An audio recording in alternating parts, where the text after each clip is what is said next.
नमस्कार दोस्तों, स्वागत है आपका आपके चैनल प्रज्ञा मंथन पर। दोस्तों, आज हम बात करेंगे भारतीय सेना की एक नई, घातक, तेज और खतरनाक सोच, यानी भैरव बटालियन के बारे में। दोस्तों, यह कोई सामान्य बटालियन नहीं है। यह उस कहावत को चरितार्थ करती है जो कहती है कि देखन में छोटन लगे और घाव करे गंभीर, यानी कि हमला छोटा हो सकता है पर असर काफी बड़ा होगा। दोस्तों, आइए समझें क्यों, कैसे और किस लिए ये इकाई बनाई जा रही है। मित्रों, दुनिया बदल रही है। सीमाएं अब सिर्फ नक्शों पर रेखाएं पर नहीं रह गई हैं। वे अब जानकारी, इंफॉर्मेशन, ड्रोन, इंटेल और जल्द फैसले लेने का आधार बन चुकी हैं। दोस्तों, हमारे सामने चुनौतियां दो तरफ से आती हैं। पहली, हाई एल्टीट्यूड पर हमारे देश की सीमाएं और उनसे सटे हुए हमारे पड़ोसी यानी कि चीन और पाकिस्तान। दोस्तों, पारंपरिक बड़ी टुकड़ियों से हर समस्या हल नहीं होती।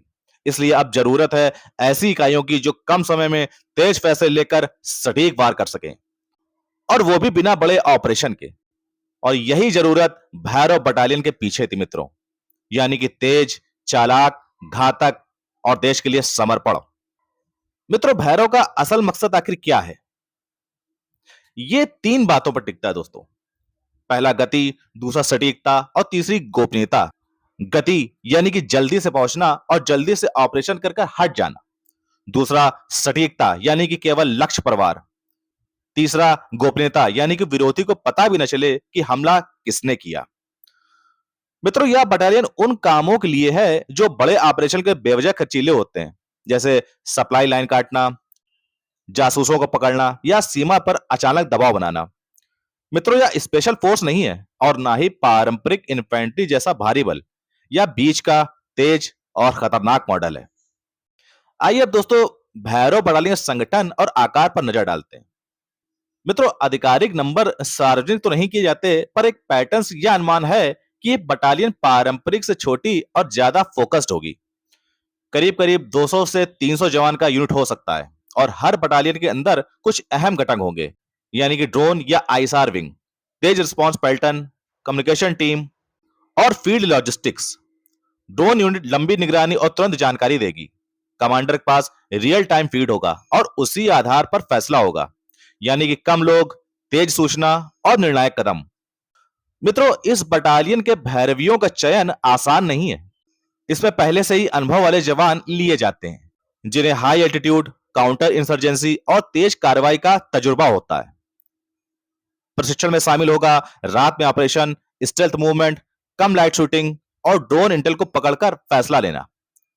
मित्रों, याद रखें, यहां टीम का हर सदस्य छोटा लेकिन निर्णायक रोल निभाता है। एक ही गलती पूरे मिशन को खतरे में डाल सकती है। इसलिए फिजिकल स्टैमिना के साथ मेंटल फोकस भी जरूरी है, यानी कि तेज सोच, शांत निर्णय और देश के लिए समर्पण। और यही एक बटालियन का गुण होना चाहिए। मित्रों, आज की लड़ाई सूचना की होती है। भैरव बटालियन तकनीक उसका एक मुख्य घटक है। छोटे पर भरोसेमंद drone, live feed, satellite link और पोर्टेबल डाटा फ्यूजन किट, ये सब मिलकर फोर्स को तेज और घातक बनाते हैं। दोस्तों, इस बटालियन को ड्रोन ये सूचना देंगे कि शत्रु कहां है, कितने हैं और उनका मूवमेंट कैसा है। कमांडर यही डेटा लेकर सेकंड्स में निर्णय ले सकता है। हथियार भी हल्के और प्रिसाइजन अटैक वाले होंगे, ताकि बड़े बिना नुकसान के लक्ष्य को भेदा जा सके। और यह सब मिलकर बनता है एक छोटा पर प्रभावी हथियार। दोस्तों, भैरव की लड़ाई की सबसे बड़ी विशेषता होती है अचानक, सटीक और लिमिटेड ऑपरेशन। इसका मतलब यह नहीं कि रोजाना हमला करेगा, बल्कि सही सूचना मिलने पर सही समय पर बिना शोर शराबे के वार करेगा। और यह कैसे होगा? इसके लिए पहले ड्रोन इंटेल लेंगे, फिर छोटा सा दल निशाना तय करेगा और 1 मिनट में हमला करके बाहर आ जाएगा। यह पारंपरिक टैंक फोर्स की भिड़ंत नहीं है दोस्तों, यह बुद्धिमानी से निशाना लगाने जैसा है, जिसमें जीत का पैमाना यह नहीं होगा कि कितना बड़ा नुकसान हुआ है, बल्कि कितनी जल्दी और कितनी सटीकता से मिशन को पूरा किया गया है। दोस्तों, भैरव बटालियन की मौजूदगी का सबसे बड़ा असर विरोधी के दिमाग पर होता है।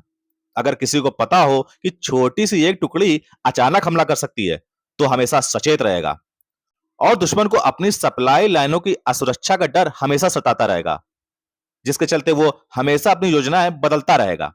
और यह डिटरेंस का एक रूप है, जिसमें दिखावे की जरूरत नहीं, पर दुश्मन के दिलो दिमाग पर एक डर का भाव हमेशा होना चाहिए। पर याद रहे, शक्ति के साथ जिम्मेदारी भी आती है दोस्तों। हर कार्रवाई का राजनीतिक और कानूनी आयाम होगा। इसे समझदारी से इस्तेमाल करना ही देश हित में होगा। मित्रों, सीमा पार कार्रवाई या तेज स्ट्राइक का मतलब यह नहीं है कि नियमों का उल्लंघन किया जाए। अंतर्राष्ट्रीय कानून, नागरिक सुरक्षा और मानवाधिकार, इन सब का ख्याल रखना अनिवार्य होगा। और भैरव जैसी ताकत का इस्तेमाल तभी सही होगा जब नीति, कानूनी मंजूरी और ऑपरेशन के बाद पारदर्शिता मौजूद हो। और हमारी ताकत तभी टिकेगी जब दुनिया और अपने लोग यह समझें कि इसका उद्देश्य सिर्फ सुरक्षा है, बदला नहीं। मित्रों, भविष्य में ताकत और स्मार्ट होगी। ड्रोन, एआई और मल्टी डोमेन इंटीग्रेशन इसके मुख्य घटक होंगे। पर असल माने यह होंगे कि हम इस ताकत का इस्तेमाल कैसे करते हैं और किस लिए करते हैं। जो देश सही नीति और आत्मनियंत्रण से काम करेगा वही सुरक्षित होगा और विश्व में उसको सम्मान मिलता रहेगा। तो मित्रों, संक्षेप में भैरव बटालियन एक सोच है, तेज, सटीक और देश के लिए समर्पण भाव की। और यह दिखाती कि हमारा रक्षात्मक जज्बा अब और आधुनिक हो गया है। और मित्रों, अगर आपको यह विश्लेषण पसंद आया हो तो नीचे कमेंट करें और चैनल को सब्सक्राइब करना ना भूलें। तब तक के लिए जय हिंद, जय भारत।